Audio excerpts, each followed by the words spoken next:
Hey everyone, welcome back to another episode of Laura Gets Real About Life.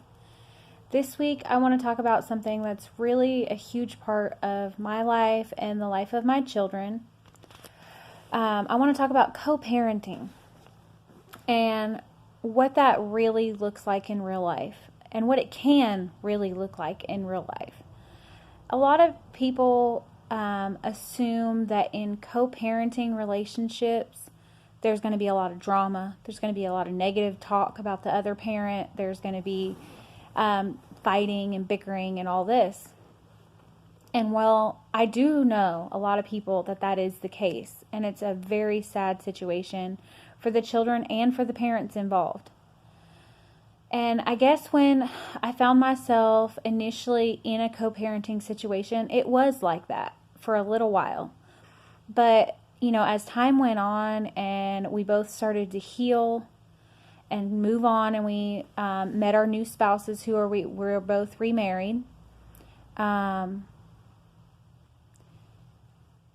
let me start with the other end of the spectrum. My husband has a son from a previous relationship, and the co-parenting relationship between my stepson's mother and me and my husband it's a struggle.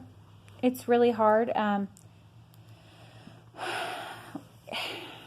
She is more concerned about what is best for her, what's more convenient for her.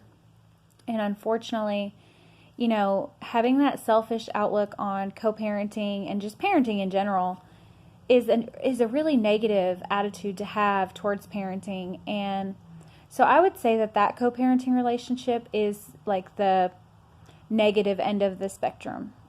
We have trouble getting a hold of her to communicate with her. She withholds visits when she doesn't get her way. If she doesn't get her way, then she expects us to still pay child support but not be able to visit with him, even though there's a court-ordered plan. And it's really difficult. And I wish it doesn't have to be that way. And I see that now because of my other co-parenting relationship that I'm going to talk about in a minute. So I really wish parents, just in general, would put their kids as the priority instead of themselves. Yeah, you might be upset about something with the other parent, but that's between the adults. That should have no bearing on the relationship between that child and either of their parents. So that's something that's really frustrating to deal with, and it is that's life, unfortunately, for a lot of people in co-parenting relationships. And unfortunately, that doesn't really get resolved until the parent who is behaving that way either matures enough or realizes the damage they're doing to their child by having that just strife between the parents. And once that happens, you can turn it around and turn it into a positive co-parenting relationship. It takes a lot of time. It takes a lot of effort on everybody's part. And it takes time for the kids to get used to the positive relationship as well. So, that's kind of like your stereotypical baby mama, co-parenting, whatever you want to call it, end of the spectrum. The other end of the spectrum is very unorthodox. It's not the norm. And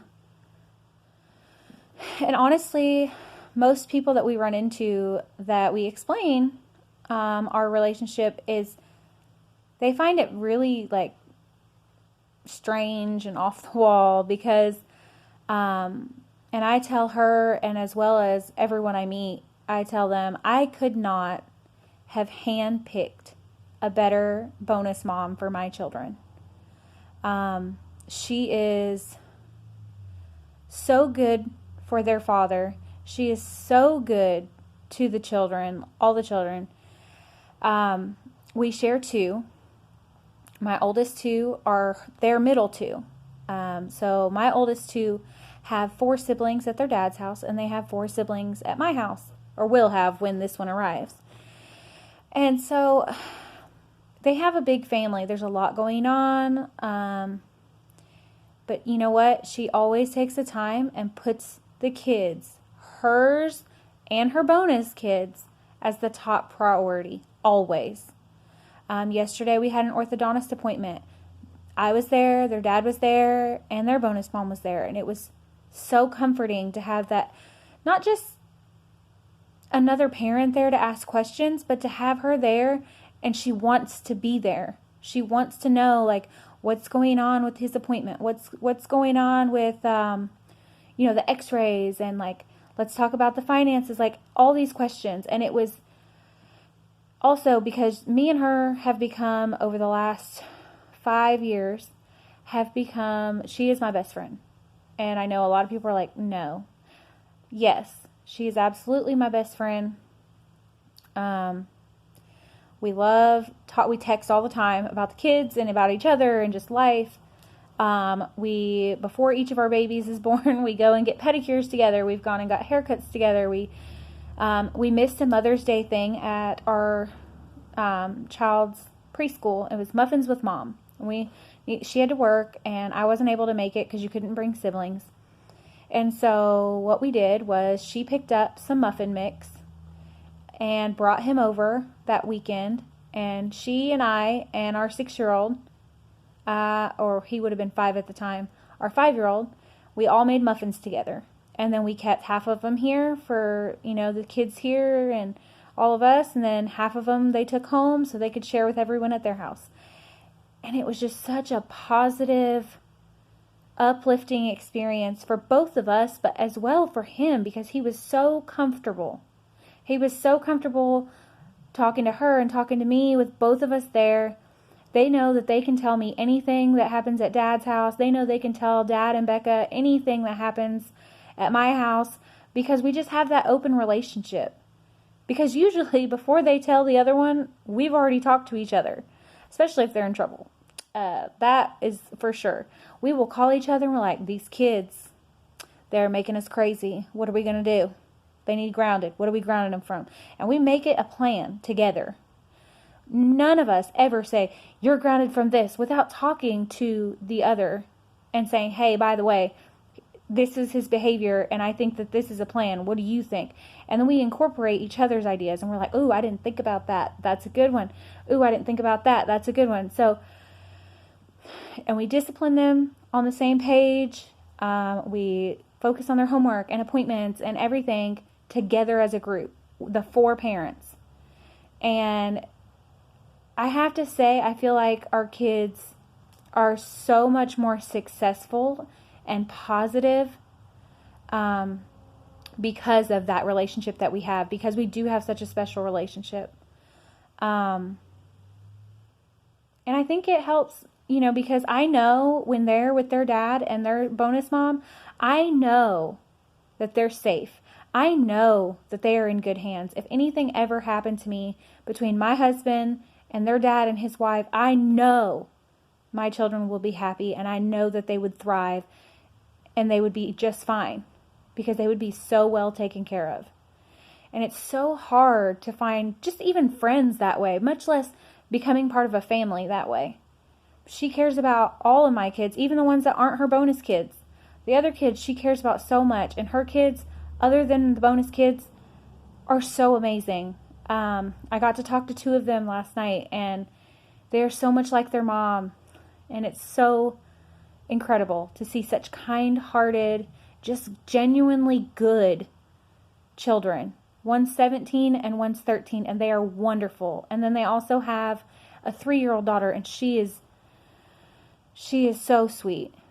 She adores her brothers and her siblings and her mom and her dad, and just seeing that positiveness reflected at both houses, it just changes your whole view on what step parenting, co-parenting, whatever you want to call it. But let me tell you, there is no half siblings. There is no step siblings at either house. We are just family. These are their brothers and sisters. These are their parents. That's it. Because that's the way that we want it to be. And we want them to be comfortable with that.